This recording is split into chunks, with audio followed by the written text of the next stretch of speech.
Hi hello ನಮ್ಮೂರು YouTube ಚಾನಲ್ಗೆ ತಮಗೆಲ್ಲರಿಗೂ ಸ್ವಾಗತ ಸುಸ್ವಾಗತ ಅಂತ ನಾನು ಹೇಳ್ತಾ ಇವತ್ತಿನ ಸಂಚಿಕೆಯಲ್ಲಿ R3 ಕನ್ನಡ ಕೃಷ್ಣ ಶೀರ್ಷಿಕೆಯಲ್ಲಿ ಸಾಕಷ್ಟು ಗೊಂದಲಗಳು ಚರ್ಚೆಗಳು ಪ್ರಾರಂಭವಾಗಿದ್ದಾವೆ. ಅದು ನಡೀತಾ ಇರುತ್ತದೆ.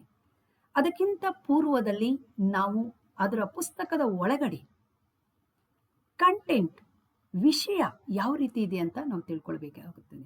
ಯಾಕೆಂದ್ರೆ ಶಿಕ್ಷಕರು ಫಸ್ಟ್ ಅದನ್ನು ಓದ್ಕೊಳ್ಬೇಕಾಗುತ್ತದೆ. ಯಾಕಂದ್ರೆ ಪುಸ್ತಕ ಮಕ್ಕಳ ಕೈ ಸೇರುತ್ತದೆ. ನಾವು ಪ್ರತಿಯೊಬ್ಬರೂ ಕೂಡ ಪುಸ್ತಕವನ್ನು ಓದಲೇಬೇಕು, ಅಭ್ಯಾಸ ಮಾಡಬೇಕು. ಯಾಕಂದ್ರೆ ಅದು ಸಾರ್ವಜನಿಕವಾಗಿ ಬಂದಿರುವ ಪುಸ್ತಕ, ಅದು ಕೂಡ NCERT ಇಂದ ಬಂದಿರುವ ಪುಸ್ತಕ. ಹಾಗಾಗಿ ನಾವು ಎಲ್ಲಾ ಶಿಕ್ಷಕರು ಇದನ್ನು ಓದಬೇಕಾಗುತ್ತದೆ. ನಾನು ಅಧ್ಯಯನ ಪ್ರಾರಂಭ ಮಾಡೋಕ್ಕಿಂತ ಪೂರ್ವದಲ್ಲಿ ನಾನು ಕೆಲವೊಂದು ಅಧ್ಯಯನಗಳನ್ನು ನೋಡ್ತಾ ಹೋದೆ. ಆ ನೋಡ್ತಾ ಹೋದಂತ ಸಂದರ್ಭದಲ್ಲಿ ನನಗೆ ಒಂದು ಗೊಂದಲ ಉಂಟಾಗಿದೆ. ಏನು? ಪ್ರತಿ ಪಾಠದಲ್ಲಿರುವ ನೀವು ನೀಡಿರುವ ಶಿಕ್ಷಕರಿಗೆ ಮಾರ್ಗಸೂಚಿಗಳು, ಈ ವಾಕ್ಯದಲ್ಲಿರುವ ಭಾಷೆಯ ಬಳಕೆಯನ್ನು ನೀವು ಮತ್ತೊಮ್ಮೆ ಪರಿಶೀಲಿಸಿಕೊಳ್ಳುವುದು ಉತ್ತಮ.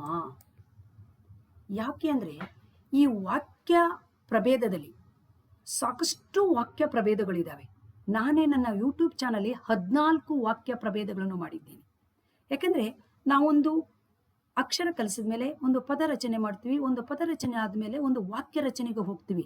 ಒಂದು ವಾಕ್ಯ ರಚನೆ ಮಾಡುವಾಗ ನಮಗೆ ಈ ವಾಕ್ಯ ಯಾವ ವಾಕ್ಯದಲ್ಲಿದೆ ಬಹಳ ಮುಖ್ಯ ಆಗಿರುತ್ತದೆ.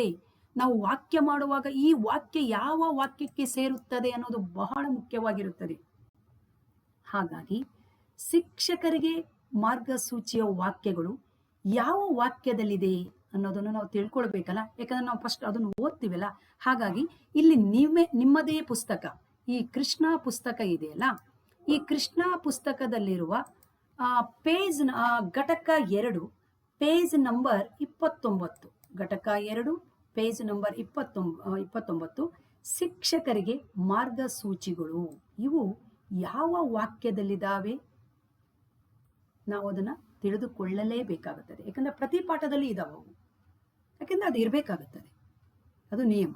ಹಾಗಿರುವಾಗ ಆ ವಾಕ್ಯಗಳು ಯಾವ ಪ್ರಭೇದದಲ್ಲಿದ್ದಾವೆ, ಯಾವ ವಾಕ್ಯ ಪ್ರಭೇದದಲ್ಲಿ, ಯಾಕಂದ್ರೆ ಅದು ಒಳಗಡೆ ತುಂಬಾ ಇದೆ. ಅದು ಒಂದು ವಾಕ್ಯವನ್ನು ನಾವು ಇನ್ನೊಬ್ಬರಿಗೆ ಕೊಡುವಾಗ ಅಥವಾ ಮಕ್ಕಳಿಗೆ ನಾವು ಬರೆಯುವಾಗ ಈ ವಾಕ್ಯ ಯಾವುದಲ್ಲಿದೆ ಅದು ತಿಳ್ಕೊಂಡೆ ನಾವು ಮಾಡ್ಬೇಕಲ್ಲ. ಹಾಗಾಗಿ ಇದನ್ನ ನಾವು ತಿಳ್ಕೊಳ್ಬೇಕು ಫಸ್ಟ್. ಹಾಗಾಗಿ ಅದ್ರ ನಾನು ಮೊದಲನೇ ಅಧ್ಯಯನವನ್ನು ಪ್ರಾರಂಭ ಮಾಡ್ತಿದ್ದೀನಿ ಮುಂದಿನ ವಿಡಿಯೋದಲ್ಲಿ. ಅನಂತರ ಅಲ್ಲಿರುವ ವಿಷಯಗಳ ಬಗ್ಗೆ ನಾನು ನಿಮಗೆ ತಿಳಿಸ್ಕೊಡ್ತೀನಿ. ಅಲ್ಲಿವರೆಗೂ ನೀವು ಲೈಕ್ ಮಾಡಿ, ಶೇರ್ ಮಾಡಿ, ಸಬ್ಸ್ಕ್ರೈಬ್ ಮಾಡಿ ಅಂತ ಹೇಳ್ತಾ ಧನ್ಯವಾದಗಳು. ನಮಸ್ಕಾರ.